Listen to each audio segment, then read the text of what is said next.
Mi tangu nilipoingia bungeni, hoja yangu ilikuwa mipango ya muda mrefu. Wakati ule Wizara ya Fedha na Mipango ilikuwa pamoja. Bahati nzuri Mheshimiwa Rais wetu akasikia jambo hilo, akaunda Wizara ya Mipango na akaunda Tume ya Mipango. Zamani tulikuwa hatuna hata Wizara ya Mipango, sasa hivi tuna Wizara ya Mipango na Tume ya Mipango. Sasa kuna Wizara ya Mipango. Shida sasa ni mipango yenyewe sasa. Mpango wa serikali unaanza kwamba mimi kama waziri wa mipango napanga nchi iwe hivi, iwe hivi, iwe hivi, iwe hivi, iwe hivi, iwe hivi. Sawa Mpango unaposomwa, Wizara ya Maji ikija kusomwa, mnaangalia je, huyu mtu wa Wizara ya Maji pesa anazoomba zinaendana na mpango wa nchi?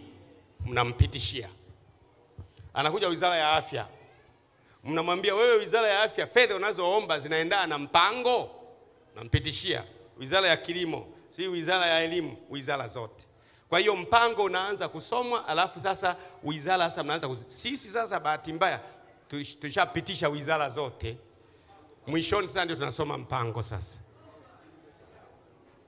Mimi naambia ndugu zangu, tulishapitisha wizara zote, sasa kama mpango unasomwa mwishoni. Unaelewa Lakini unamkuona mtu yuko pale katuna pale hivi. Naona huyu jamaa si anaelewa au jamaa haelewi. Kwa hiyo lazima turuhusu kwenye ulimwengu wa siasa watu wazuri ingieni, wa dini zozote zile. Mtetee nchi yenu, ndio mmewekwa na Mungu kwenye nchi. Hakuna mtu mwingine atakusaidia.